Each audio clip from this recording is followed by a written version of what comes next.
Assalamualaikum warahmatullahi wabarakatuh. Hari ini saya akan menceritakan tentang sahabat Rasulullah yang bernama Utsman bin Affan yang berjudul Cahaya Dua Dunia. Kisah ini menceritakan tentang perjalanan hidup Utsman bin Affan. Dari awal Utsman bin Affan masuk Islam, kontribusinya terhadap perkembangan Islam, hingga masa kepemimpinannya yang menjadi khalifah ketiga. Juga akan mengisahkan kedermawanannya Utsman bin Affan selama memimpin serta kebijaksanaannya selama ia memimpin menjadi khalifah, serta tragedi yang menewaskan hidupnya. Juga diceritakan beberapa perang yang terjadi di masa eranya, serta kontribusinya mengumpulkan Al-Quran menjadi mushaf yang seragam.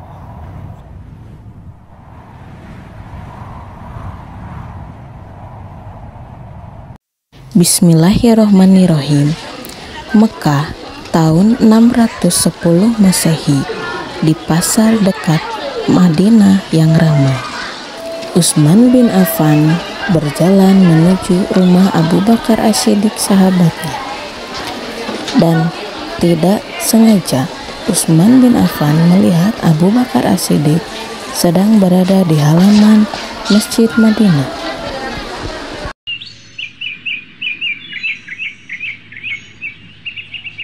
Assalamualaikum ya Abu Bakar. Sedang apa engkau di sini?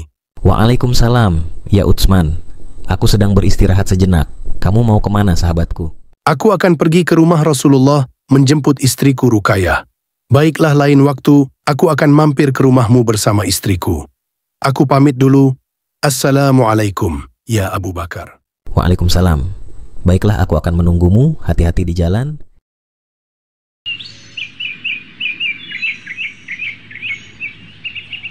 Assalamualaikum.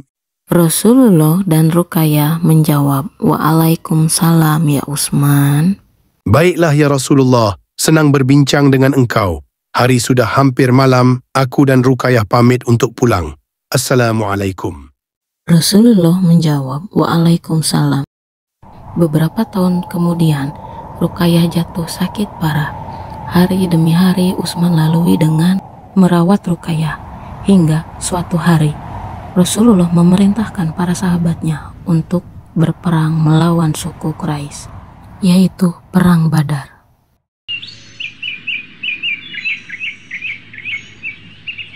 Ya Ruqayyah istriku, esok aku akan pergi berperang membela Rasulullah.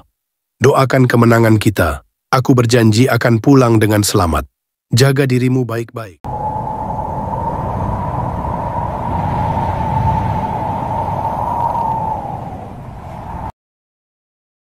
Begitulah strategi yang akan kita lakukan besok. Aku salah. Hatiku sedikit bergetar, keraguan di hati ini bergejolak.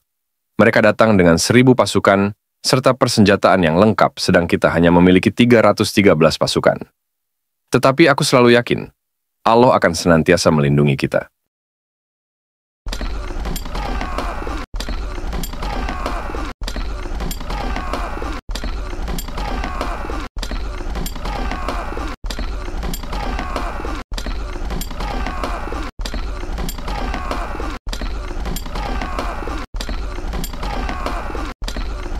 Allahu Akbar, tegakkan keadilan, jangan biarkan ada penindasan di muka bumi ini. Sesungguhnya Allah Maha Penyayang yang akan selalu melindungi kita di jalan benar ini. Jangan pernah takut. Allah bersama kita. Jangan lengah. Aku yakin akan kemenangan kita. Semoga Allah senantiasa melindungi orang-orang yang beriman.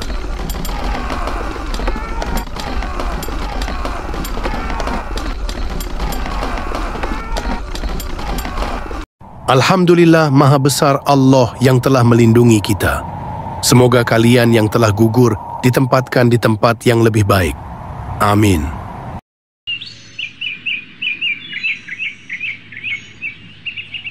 Ruqayyah istriku, aku mohon bertahanlah Ruqayyah. Aku percaya engkau akan kembali pulih. Asyhadu an la ilaha illallah wa asyhadu anna Muhammadar Rasulullah. Inna lillahi wa inna ilaihi raji'un.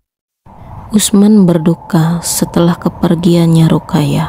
Beberapa tahun kemudian, Usman diperintahkan Rasulullah untuk menikahi adiknya Ruqayyah yang bernama Ummu Kulsum. Barokallah ya Utsman. Aku turut bahagia atas pernikahanmu. Terima kasih ya Abu Bakar sahabatku. Baiklah, aku akan pergi menjemput istriku Ummu Kulsum. Wassalamualaikum. Baiklah Ummu Kulsum, sekarang engkau telah menjadi istriku. Sudah menjadi kewajibanku untuk membangun rumah yang indah untukmu.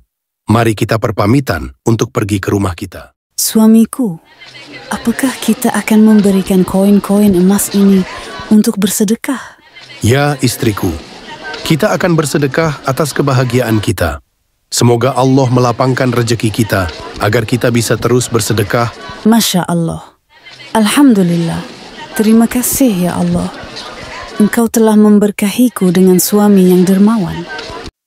Di setiap sudut Madinah, Utsman dikenal karena kelembutannya kepada orang miskin dan kedermawanannya yang tiada banding. Nabi Muhammad berdiri di hadapan para sahabat, memuji Utsman yang menyumbang besar untuk perang Tabuk. Nabi Muhammad dengan bangganya mengatakan, setelah ini tidak ada yang bisa menandingi Utsman dalam kedermawanannya. Perang Tabuk terjadi pada tahun 630 Masehi. Perang ini adalah ekspedisi militer terakhir yang dipimpin oleh Nabi Muhammad melawan Kekaisaran Bizantium. Meskipun tidak terjadi pertempuran besar karena Bizantium mundur. Ekspedisi ini menunjukkan kekuatan militer Muslim yang mulai berkembang. Beberapa tahun kemudian wafatnya Umar bin Khattab ketika ia memimpin doa setelah sholat subuh. Ya Allah Sang Maha Besar, aku berpasrah kepadamu jika ini ajalku, aku akan menerimanya. Ya Utsman sahabatku, sekarang saatnya engkau yang melanjutkan kepemimpinan ini.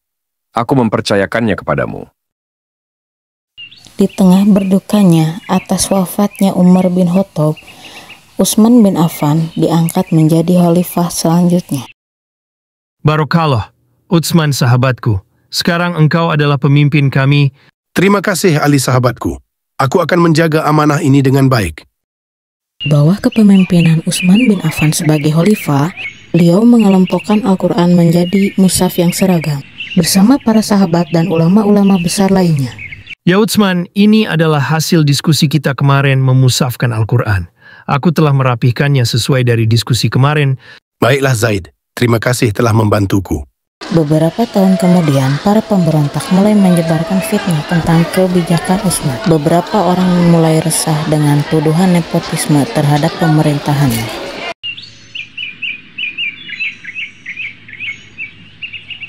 Ya Utsman, di luar banyak sekali pemberontak. Apa yang harus kita lakukan?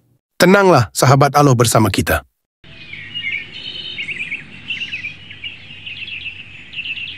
Ya Utsman, para pemberontak semakin parah.